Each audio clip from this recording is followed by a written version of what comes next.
नमस्कार।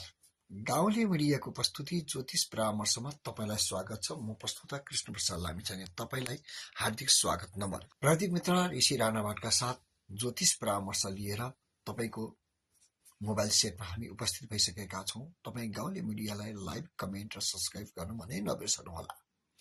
लागौं आजको पञ्चाङ्गतिर।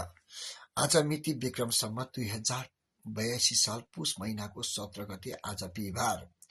सूर्य दक्षिणानी हेमन्त ऋतु पौष शुक्ल पक्ष त्रयोदशी तिथि 10 बजेर 35 मिनटसम्म, तदुपरान्त 11 बजेपछि चतुर्दशी तिथि। सूर्योदय प्रातः 6 बजेर 54 मिनटमा हुँदैछन् भने सूर्यास्त भरे 5 बजेर 20 मिनटमा। यो आजको पञ्चाङ्ग सँगसँगै आज सन् 2026 जनवरी 1 तारिक, आज 2025 लाई बिदा गरी 26 को प्रारम्भ। आज जनवरी पहिलो दिन। यहाँलाई स्वदेश तथा विदेशमा रहनुहुने सम्पूर्ण नेपाली दाजुभाइ सबैलाई सन् 2026 को मंगलमय शुभकामना। भूतकालमा जे जस्तो भए पनि अब नयाँ सालमा भने नयाँ दिनहरू भनुन्, यही शुभकामनाका साथ 2026 लाई यहाँहरूलाई ओम सर्वे भवन्तु सुखिनः, सर्वे सन्तु निरामयः, सर्वे भद्राणि पश्यन्तु, मा कचित् दुःख भाग भवेत्। अर्थात सबै सुखी हुन्, सबै रोग मुक्त हुन्, सबै मनुष्य मात्रको कल्याणकारी साक्षी बनुन्, रिस राग त्याग कसैले नगरून्, कसैलाई पनि दुःख नहोस्।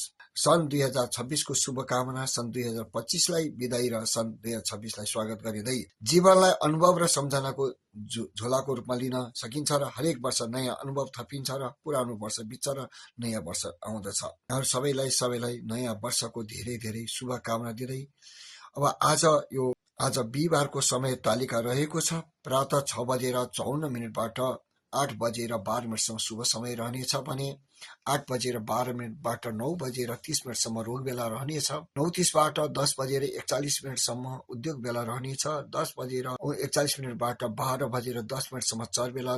12 बजेर 10 मिनटबाट 1 बजेर 25 मिनटसम्म लाभ बेला। 1 बजेर 25 मिनटबाट 2 बजेर 43 मिनटसम्म अमृत बेला। 2 बजेर 43 मिनटबाट 4 बजेर 2 मिनटसम्म काल बेला रहन्छ भने 4 बजेर 2 मिनटबाट 5 बजेर 20 मिनटसम्म शुभ समय रहनेछ। यो आजको समय तालिका सँगसँगै तपाईँ शुभ कर्ममा शुभ काम गर्नुहोला, शुभ रहने नै छ। किनभने अशुभ समयमा काम गर्यो भने त्यसले हामी सबैलाई पीडा पर्न सक्छ। त्यसैले आफ्नो नैतिक आचरणलाई ख्याल गर्दै, स्वास्थ्यमा पनि ख्याल गर्दै, किनभने हर साल घरि समयको घरि कसले के जानेको छ र हैन, कहाँ गएर के भइन्छ कसैलाई के ठेगान पनि छैन। त्यो जीवनलाई असल बनाउनका लागि हामीले असल कुरालाई सोचौं। असल कुरालाई सोचियो भने जस्तो सोच गरिन्छ त्यस्तै विचार आउँदछ।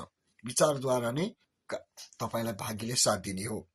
लागौं अब यसपालि 2026 मा रहेका मेष राशिको फलादेश यहाँहरूको माझमा प्रस्तुत गर्दै। यो साल 2026 कस्तो रहन्छ त मेष राशि हुनेहरूका लागि? मेष राशि र हुनेहरूका लागि यो साल सामान्य रहनेछ। वर्षभरि बृहस्पति र केतुको राम्रै फल मिल्नेछ भने लग्नबाट तेस्रोतर्फ रहेको बृहस्पतिको प्रभावले पराक्रममा कमी पनि नल्याउला भन्न सकिन्न।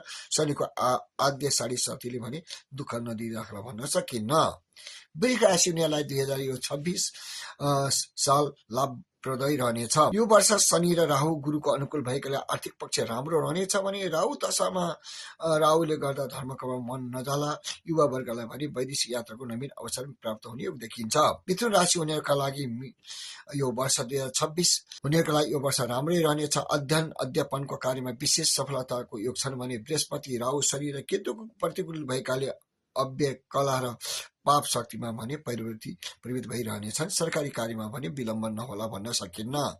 अब कर्कट राशिलाई यो 2026 का लागि सामान्य फलदायी रहनेछ भने तपाईका लागि मान सम्मान पनि बढ्नेछ। आकस्मिक धन लाभ हुनेको साथै सुख शान्ति र समृद्धि हुने योग दिन्छ भने उच्च शिक्षाका लागि वैदेशिक यात्रा पनि सफलदायी देखिनेछ। सिंह राशि हुनेका लागि यो वर्ष मध्यम भएर बित्नेछ। अडैया शनिले गर्दा समाजमा थोरै तपाईलाई झुटो आरोप आउन सक्दछ भने घरमा माङ्गलिक कार्यको शुभारम्भ हुने योग परेको। यो 2026 मा के माङ्गलिक कार्य हुनेछ भने प्रेममा पनि प्रस्ताव आउनेछ। कन्या राशि हुनेहरूका लागि भने यो वर्ष लाभदायी रहनेछ। बृहस्पति राहुको अनुकूल प्रभावले शत्रु नाश हुने देखिनेछ भने गुरुको 10औं स्थानमा गोचर हजुरहरूको लागि मान सम्मान पनि बढ्नेवाला नै देखिन्छ।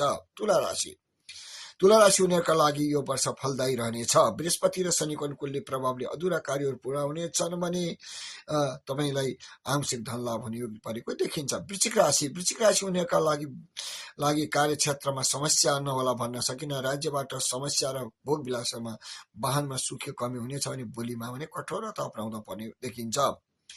धनु राशि तपाईका लागि अहिले ग्रह गोचर राम्रै देखिन्छन् भने घर परिवारमा विवाह इत्यादिको माङ्गलिक कार्य हुनेछ भने सामाजिक सद्भाव पनि बढ्ने नै छ। मकर राशि फलदायी रहनेछ तपाईको लागि यो वर्ष भने हजुरको लागि संयमित भएर कार्य गर्दा राम्रो हुन्छ। मान सम्मान बढ्नेछ भने धार्मिक क्षेत्रमा मन नजाला भन्न सकिन्न।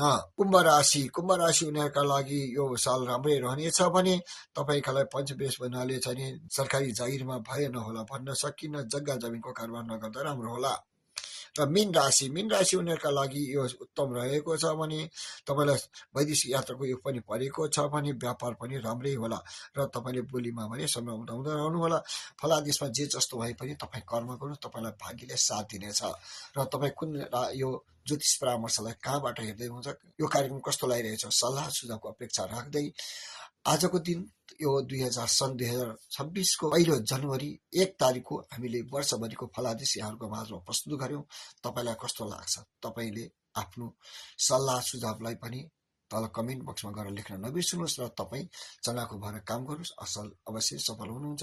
तपाईँ हेर्दै रहनुहोस्। गाउँले मिडिया र प्रविधि मित्र ऋषि राणाबाट धन्यवाद दिँदै हामीलाई हेरेर साथ दिने तपाईँ सबैलाई पनि फेरि धन्यवाद दिँदै आज जनवरी 1 तारिकका दिन जन्मदिन पर्ने तपाईँ सबैलाई मङ्गलमय शुभकामना। Happy birthday to you. नयाँ वर्षको शुभकामना। जय जय होस्।